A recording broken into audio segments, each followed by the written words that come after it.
औज़ुबिल्लाहि मिनश्शैतानिर्रजीम बिस्मिल्लाहिर्रहमानिर्रहीम। अस्सलामु अलैकुम वरहमतुल्लाहि वबरकातुहू।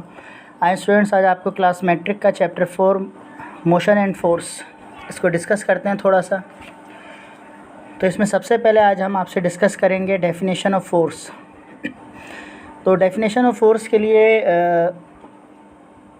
सबसे पहले आपसे डिस्कस हम ये करेंगे कि फ़ोर्स एक ऐसी एजेंट है जो किसी चीज़ को मूव करवाती है या मूव करवाने की कोशिश करती है, या किसी मूवेबल बॉडी को रोकती है या फिर रोकने की कोशिश करती है। Force is an agent which changes और tends to change the state of rest और of uniform motion of a body. Force can accelerate और decelerate a body. Force is a vector quantity. तो स्टूडेंट्स, फ़ोर्स की definition ये आपने सुनी। Force के लिए ये चारों बातें हमें कहना बहुत ज़रूरी है। कहीं कहीं किताबों में लिखा हुआ आता है just a pushing and pulling force, pulling ability is called force. तो ये फ़िज़िक्स के हिसाब से डेफिनेशन रॉन्ग है, क्योंकि बात ये है कि अगर हम दीवार को धक्का लगाएं तो ये भी फ़ोर्स है।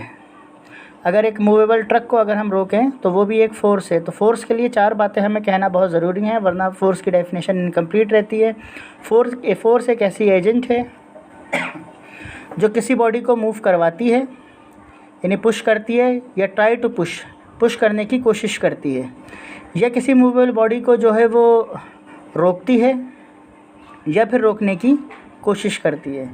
तो स्टूडेंट, ये हमारे पास फ़ोर्स की डेफिनेशन हो गई। उम्मीद है आपको समझ आई होगी। और mathematically according to Newton second law अगर हम कहें फ़ोर्स की डेफिनेशन क्या होती है, then the force is a product of mass and acceleration. Force is the product of mass and acceleration. Mathematically it can be written as F is equals to ma। ये force की हमारे पास definition हो गई। इसके बाद हम आपसे discuss करते हैं न्यूटन फर्स्ट लॉ। न्यूटन्स के 3 लॉ हैं, first law, second law, third law. तो इस वीडियो में हम आपसे डिस्कस करेंगे Newton first law and third law. Then second law के लिए नेक्स्ट वीडियो बनाएंगे इंशाल्लाह, ताकि वो बआसानी जो है वो आपको समझ आ सके।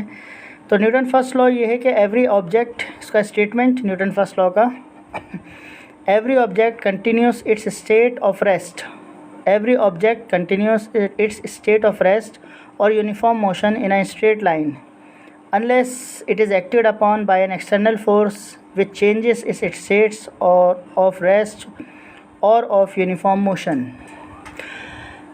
मतलब ये है कि कोई भी ऑब्जेक्ट जो है वो इस चीज़ की कोशिश नहीं करता। ये बात न्यूटन ने हमें बताई कि कोई भी ऑब्जेक्ट ऑटोमेटिकली इस चीज़ की कोशिश नहीं करता। ये मैटर की प्रॉपर्टी है कि वो ख़ुद मूव करे। कोई बॉडी अगर, कोई मैटर अगर कहीं पर रखा हुआ है तो वो कभी भी कोशिश नहीं करेगा वो ख़ुद मूव करे जब तक उसके ऊपर एक एक्सटर्नल फोर्स अप्लाई ना हो। याद रखिएगा, वर्ड एक्सटर्नल फोर्स बोलना ज़रूरी है।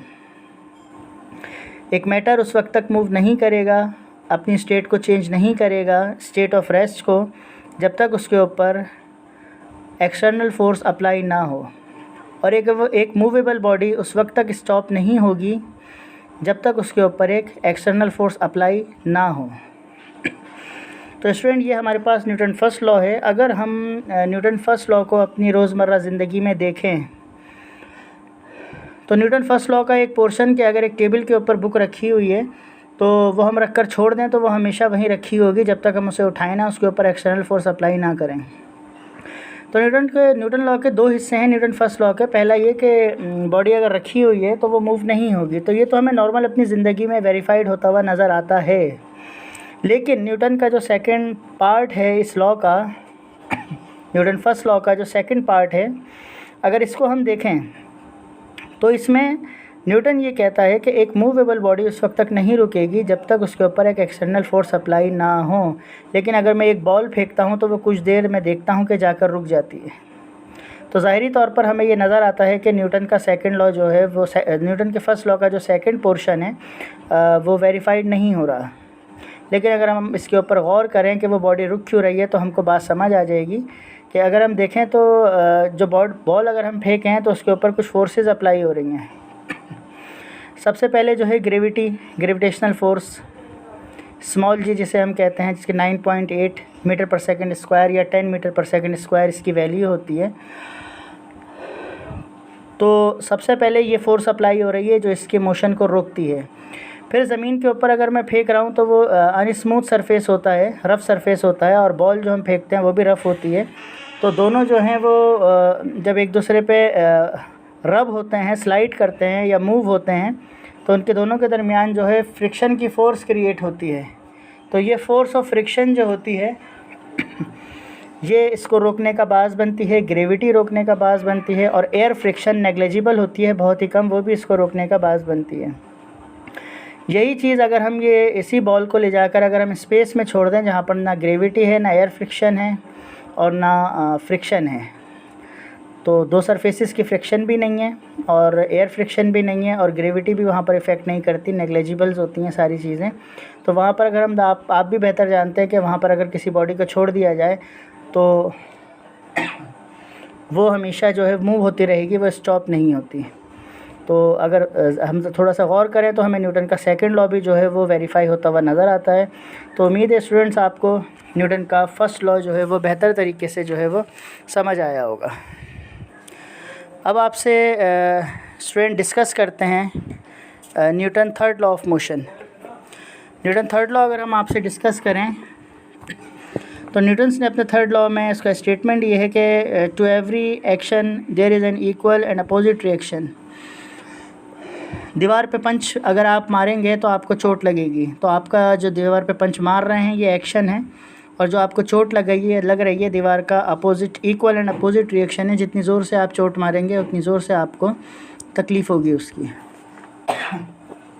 जिस तरह आप बॉल दीवार के ऊपर फेंकें तो बॉल भी जो है वो रिटर्न होकर वापस आएगी। बॉल जो है वो फोर्स वॉल पे लगाएगी और वॉल उस फोर्स को रिटर्न जो है बॉल पे लगाएगी, तो बॉल जो है वो वापस आ जाएगी। अच्छा, ये भी हम देखते हैं कि जितनी फ़ोर्स से हम फेंकते हैं नॉर्मली, अगर एक नॉर्मल फ़ोर्स से बॉल को फेंकें तो थोड़ा सा पहले बॉल गिरती है, वहीं पर वापस नॉर्मली नहीं आती। आप ज़्यादा फ़ोर्स लगाएंगे तो वापस आएगी और उससे भी दूर जा सकती है, लेकिन नॉर्मली देखें तो ये थोड़ा सा डिस्टेंस में जो कमी वाक़या होती है ये ग्रेविटी की वजह से होती है। अब इसकी थोड़ी सी एक्सप्लेनेशन करें कि consider two bodies A and B. If body A exert a force on body B which is called action, then the body B also exert a force on a body A. This is called reaction. So according to Newton's third law of motion, action and reaction are equals but opposite direction. Then we can write F is equals to minus F. Force is equals to minus F. Negative sign shows the opposite reaction. Equal and opposite reaction. F is equals to minus F. तो F का जो coefficient है वो भी 1 है और दूसरी side जो माइनस F है उसका भी कोफिशिएंट 1 है। तो ये इंडिकेट कर रहा है इस बात को कि फोर्स जो है वो इक्वल है, और नेगेटिव साइन इंडिकेट कर रहा है कि अपोजिट रिएक्शन है, और दोनों के ऊपर हम एरो बनाते हैं because force is a vector quantity, क्योंकि वेक्टर क्वांटिटीज़ वो होती हैं जिसकी डायरेक्शन होती है और स्केलर क्वांटिटीज़ वो होती हैं जिनकी डायरेक्शन नहीं होती। तो उम्मीद है स्टूडेंट्स आपको ये लेक्चर पसंद आया होगा, और अगर इसमें कोई ख़ामी है तो मैसेज में रिप्लाई कीजिए और पसंद आया तो रिप्लाई कीजिए और स्टूडेंट्स के साथ शेयर कीजिए, और कोई भी ख़ामी इसमें नज़र आए तो उसको पॉइंट आउट कीजिए ताकि लेक्चर्स को बेहतर से बेहतर बनाया जा सके। अस्सलामु अलैकुम वरहमतुल्लाहि वबरकातुहू।